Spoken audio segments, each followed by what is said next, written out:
In 1950s America, Jane Russell's scandalous hourglass figure caused an absolute frenzy.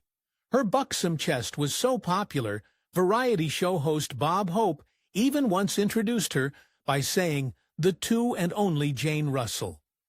Jane Russell was known for playing sultry femme fatale-type song screen, but behind the scenes, she could be a goody two-shoes. She was a staunch Republican and devout Christian. That's not an exaggeration. Russell actually organized a weekly Bible study at her home, which she named the Hollywood Christian Group. In fact, while making her most famous film and the classic Gentlemen Prefer Blondes, Jane Russell actually tried to convert her co-star Marilyn Monroe to Christianity. As Monroe put it, "Jane tried to convert me, and I tried to introduce her to Freud." Obviously, neither woman budged in her beliefs. Russell's career began in a way that seems like a classic old Hollywood cliché. She was a buxom 19-year-old working in a humdrum job at a doctor's office when infamous Hollywood director Howard Hughes walked through the door. Hughes was well known for his love of beautiful young women, so to no surprise that he immediately focused on Jane Russell. Hughes insisted that he could make Russell a star, and before long she had signed a 7-year contract with him.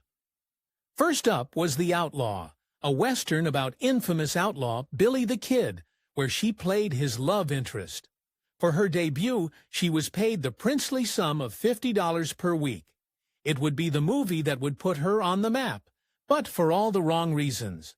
The sultry role of Rio and the Outlaw made a breakout star of Jane Russell, even though it was barely seen for nearly 5 years after its initial release. The film was supposed to come out in 1941, but the Hollywood Production Code Administration objected to the amount of skin that was shown, particularly by Russell.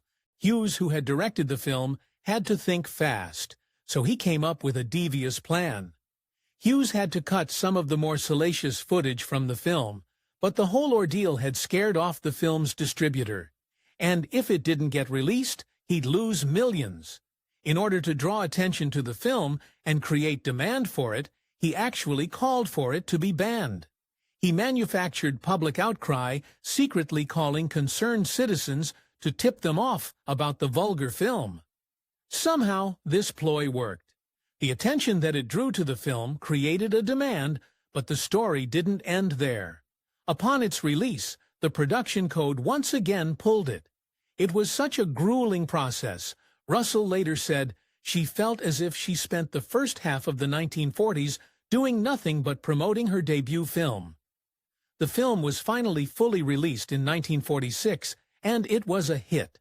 The controversy over The Outlaw had made a star of Russell, and its success just cemented her place in Hollywood. That didn't mean Russell had made it, though. Her next movie, the 1946 drama Young Widow, was a failure. But it would take more than that to keep Jane Russell down. Of course, Russell wasn't exactly sitting on her hands while she waited for the release of The Outlaw.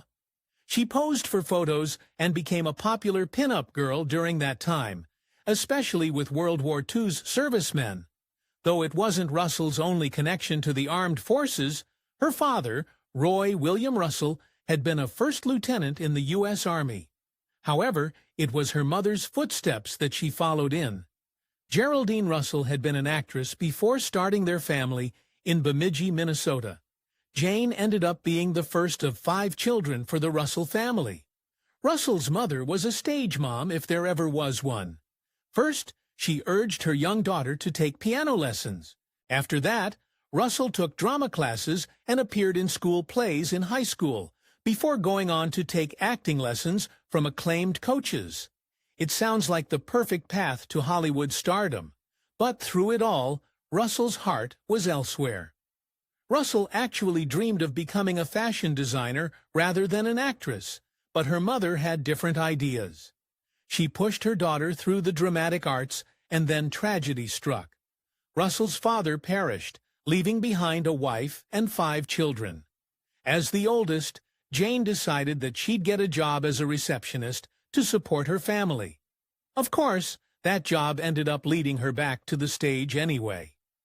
When Howard Hughes walked through the door of the doctor's office where she worked, and he discovered her, while Hughes didn't get as creepy with her as he did other starlets, it was once quoted as saying, "There are two good reasons why men go to see Russell, and those are enough." When Hughes laid eyes upon Russell's soon-to-be infamous figure, he saw dollar signs, and he acted on it in a truly bizarre way. While making The Outlaw, Hughes designed a now infamous underwire bra, just for Russell to further propel her cleavage onwards and upwards for the movie. However, Russell later revealed the truth about the whole thing. In her autobiography, Russell said that she found Hughes' baffling bra invention to be incredibly uncomfortable, so she devised a way to get around wearing it. Russell hid the invention and wore her own bra, adjusting the straps and padding it out with tissues to fool the notorious director. Hughes's infamous invented bra now lives in a Hollywood museum. Russell was no fool, and she knew that Hughes and the rest of Hollywood were trading in on her curvaceous figure, but she also had her limits and wasn't shy about speaking up when things got too far. She said, "Appeal is good, but not in bad taste. Then it's ugly. I don't think a star has any business posing in a vulgar way." That's not to say that Russell was judgmental of her co-stars and peers. She had worked with Marilyn Monroe on Gentlemen Preferred Blondes and defended the star, saying that Monroe's pin-up calendar had been artistic, which kept it from being vulgar. Following the success of The Outlaw, Russell tried her hand at a musical career, but it didn't go exactly as she planned. Columbia Records released her innuendo-laden album Let's Put Out the Lights in 1947, but Russell later revealed that she hated the album, saying it was horrible. One song on the album's reissue, the subtly named Boying. Russell had spent years in Hollywood purgatory waiting for The Outlaw to be released, and over time, the endless delays took a major toll on her career. Finally, in 1948, Russell began to make something of a comeback once she was cast as Calamity Jane in The Pale Face. Thankfully, the flick was a massive hit for Paramount that year, but for Russell, the best was yet to come. Hughes hadn't just forgotten about Russell after all the trouble he'd gone through with The Outlaw, and when he gained control over RKO Pictures in 1948, he immediately signed her to a long-term contract. They had a very fruitful working relationship, and she starred in a number of RKO films over the next few years of her career. However, there was a dark side to it all.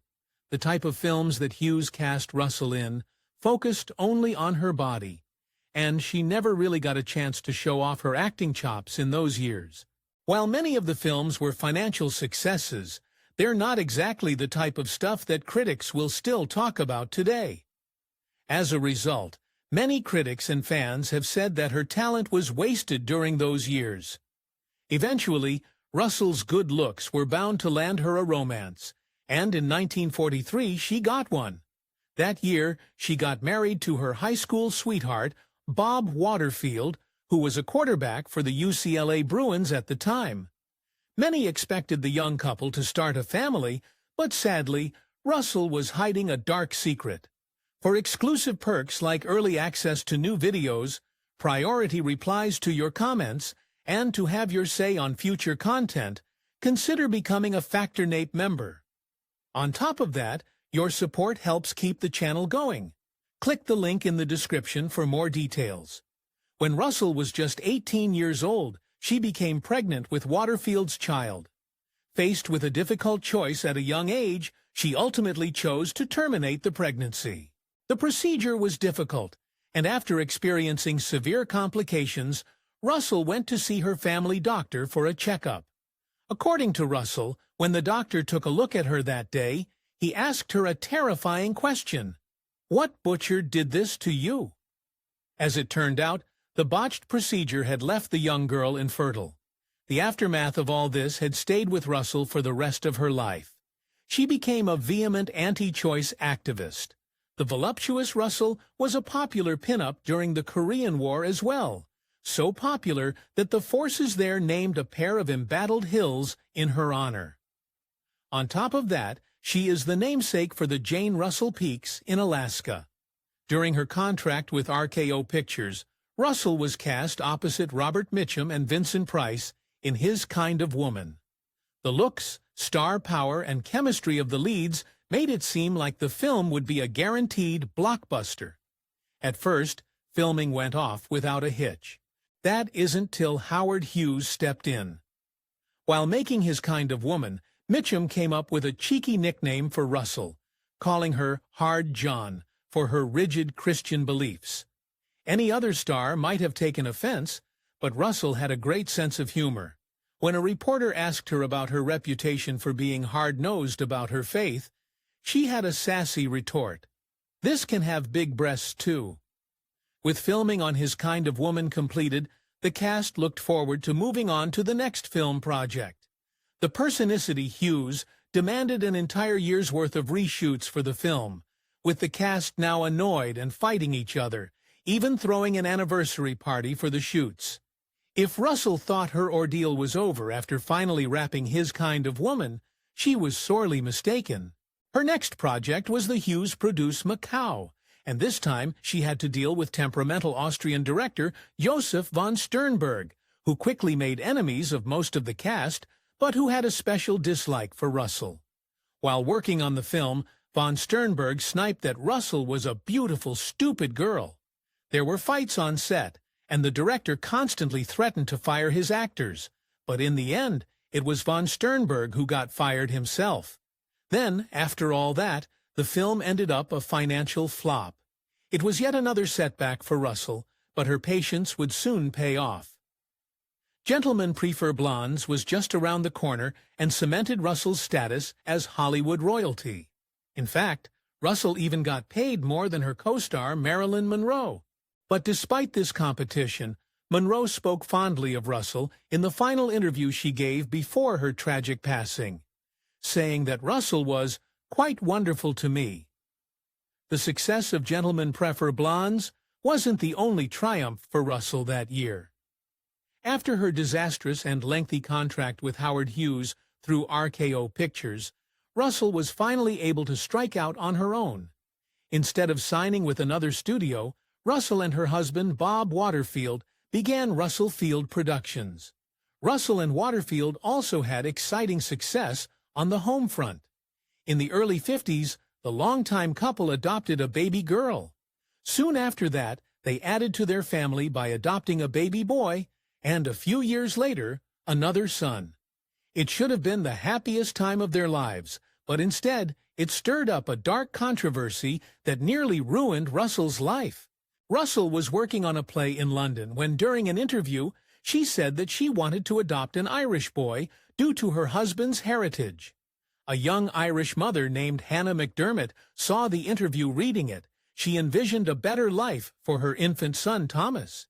She reached out to Russell and set the wheels in motion. Russell and McDermott came to an agreement over little Thomas, and soon after, Russell took him home, and the Waterfields became a family of 4.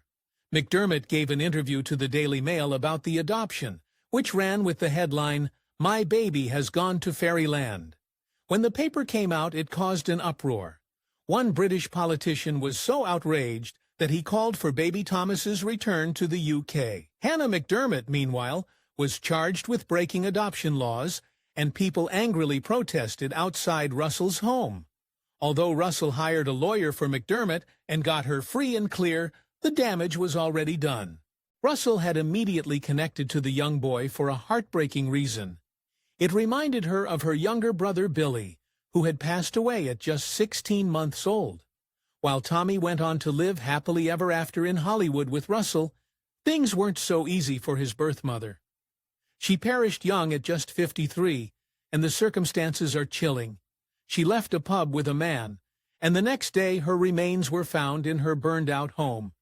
It was likely that the fire was set to cover her homicide, which remained unsolved.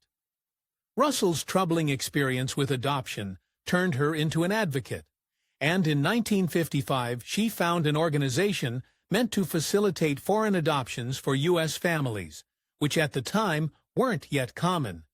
She called it the World Adopting International Fund, aka WAIF. Since its inception, the organization has helped over 50,000 children get adopted. Despite the uproar in the UK, Russell's career made a quick recovery stateside. She put in the work, and eventually the critics came around to appreciating her not just for her body, but for her talent as well. However, disappointment was just around the corner. Russell countered the 1957 film The Fuzzy Pink Nightgown among her best work, but it was a flop. Sadly, the failure of The Fuzzy Pink Nightgown went far beyond disappointing ticket sales. It also spelled the end of the production company that Russell began with her husband, Bob Waterfield. For most of the next decade, she only occasionally appeared in films and mostly stuck to television and music. Chalking it up to her advanced age, she was in her mid-30s. After spending a quarter of a century together and adopting 3 kids, high school sweethearts Russell and Bob Waterfield seemed solid as a rock, but heartbreak was lurking in the shadows. In 1967, Russell filed for divorce only for Waterfield to file a countersuit, saying that his soon-to-be ex drank too much and was prone to habitual intemperance. The terms of their custody agreement were far from conventional for that era. While the eldest 2 children, Tracy and Thomas, went to live with Russell, custody of the youngest of their adopted brood, Robert John, was given to Waterfield. If the breakup of Russell's 25-year marriage shocked her fans, they were in for even more surprise. Just 2 short months after her divorce, Russell hastily married actor Roger Barrett. The timing revealed the dark side of her previous marriage. It turns out that both spouses had cheated on the other. In the end, Waterfield's affair with his secretary drove Russell to file for divorce. Sadly, just 3 months after Russell's wedding to her second husband, tragedy struck. Russell and Barrett were only married for 3 months when Barrett suffered a sudden, fatal heart attack. After 25 years and 3 months of love and loss, Russell was unexpectedly alone for the first time since high school. It took time, but eventually Russell fell in love again. 6 years after the loss of her second husband, she filed for an estate agent named John Calvin Peoples.